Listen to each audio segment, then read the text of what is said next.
I love this hip hop dance, man. Like it's I really think hip hop dance is just so universal, and it it really brings people from all different nationalities and backgrounds and cultures together. I think it's one of the very few things that really does that so well. And this is actually a really good transition into the next topic that I want to get into you about. And this was some pretty huge, mind-blowing news in the dance community, but just also in the world. And that being that breaking or breakdancing is officially a part of the Paris 2024 Olympics. Like, just to say that out loud on the podcast, everybody, is there's been so much behind the scenes work and movement that has been building up to this news. And what's really awesome is that our special guest right here, Daniel, in my opinion, through his content and his footage, has played a major role in that, because he's given these artists and dancers an elevated platform. Because as he's been reposted by so many like influencers or influential people within the world and the community. And I just think it's so cool that your footage has circulated like that. And I know for sure it has definitely, like, when it was being pitched, I know that it was a lot of times your footage or your content that people were watching for, like, the storytelling, or to get more, to dig deeper with the stories of these dancers. So what I want to ask you, being that I consider you somebody who not only knows people who were major players in having the Olympics having breaking being adopted by the Olympics, like, what are your thoughts now that it's officially a part of it now?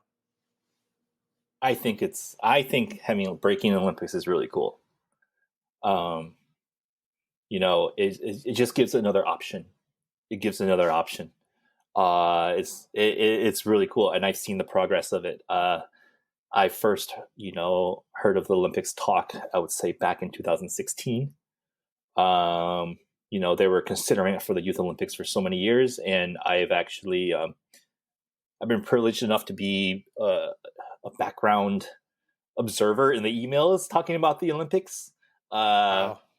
From both, I've seen people like the people that have helped make it happen. And it's been a long ways, and I didn't think it would happen this soon. Like growing up, and even going and being in college, or even 10 years ago, if you told me it's going to be an Olympics, I'm like, there's no way. You got to be kidding me. Unreal. No. But yeah, I think Paris is a great place for it. If you were to ask me, name, the best fan base for breaking in the world, France is easily up there. The French audience really likes breaking. It's a great place for this dance to happen. The France scene is great. So I think it's perfect. And then I think it's perfect because isn't the next Olympics after that, after 2024, it's 2028, and that would be Los Angeles. Oh, is it? Is it? I think it's still up to debate, but Los Angeles is one of the top cities for it. Yeah. Oh, yeah, because we have that new stadium. Yeah, and that'll be So even cool for fire. me and you being in LA, right? Oh, it's gonna be a marathon of celebration, man. Yeah. So I'm really happy for the Olympics. It was super successful in the Youth Olympics, 2000, 2 years ago in Argentina. Oh, yes. Yeah. Mention that for sure. Yeah, the Youth Olympics happened in Argentina 2 years ago, and it was very successful. It was like the most watched part of the Youth Olympics. Like, people just gathered around and watched. And when you see the footage and everything from the Youth Olympics, it just looked like every other event that me and you went to. Nothing changed. Yes. It was just like, except that was on the Olympic stage. And super cool. So I can't wait for this to be in the Olympics. It's like I said, it's just giving another option. You don't have to be part of the Olympics, but it's giving people another option for this, dance to be known. I agree. And I know that, within our community, there's always going to be that debate of art versus sport. But I think in times like this, you really have to step back and just really understand the larger picture, right? And for me, what I view that is that all the youth that it's going to inspire. There's going to be younger kids and teenagers that are going to have an outlet they're going to dive into, instead of going down the wrong pathway or having certain kind of role models. Like, dance is one of the most powerful outlets to jump into and build yourself up, build up your self-confidence, make friends, be social. Like it's such, I wouldn't be here right now doing this podcast. I owe a lot actually to being a b-boy or being in the breaking scene. It gave me a lot of confidence. It helped me learn my business acumen, my event production size, marketing. Like being a b-boy and being a dancer definitely catapulted me into that world of my career. So the Olympics is only going to amplify like this beautiful art form to the rest of the youth all over the world. So that's all I have to say on it. Yeah. Yeah, it will. I mean, it'll amplify it definitely. I mean, my hope for the Olympics is what I've always done at Stance, which is, capture people's attention with the moves. Mm-hmm. And then once you get their attention, all right, now we can educate you about, what this dance is, what the culture is, Sure. what it means to other people. We can tell the stories, but I can't tell the stories unless I have your attention first. Exactly. So you got to get the attention first. So that's why I think the Olympics is great, because it gets people's attentions first, and then we can just throw out, all the stories of how this helped everyone.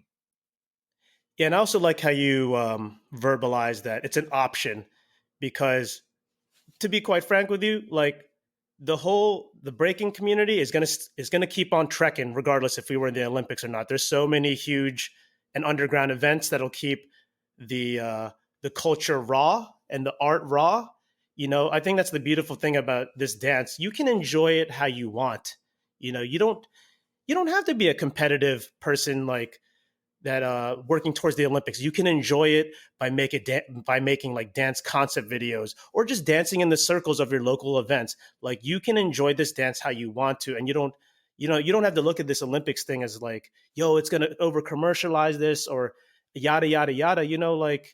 Um, we've gone through this already before, and I feel like the culture is much more prepared to protect it and to just also protect the values that we've built on. Yeah, the dance is really what you make of it, and Yes. it already is what you make of it, because whether you're dancing on the streets, on in Venice, LA, whether you're dancing in a club, whether in Europe, they have lots of theater shows now with breaking. You're a professional. It's giving them jobs. They teach breaking in a lot of classes and colleges nowadays.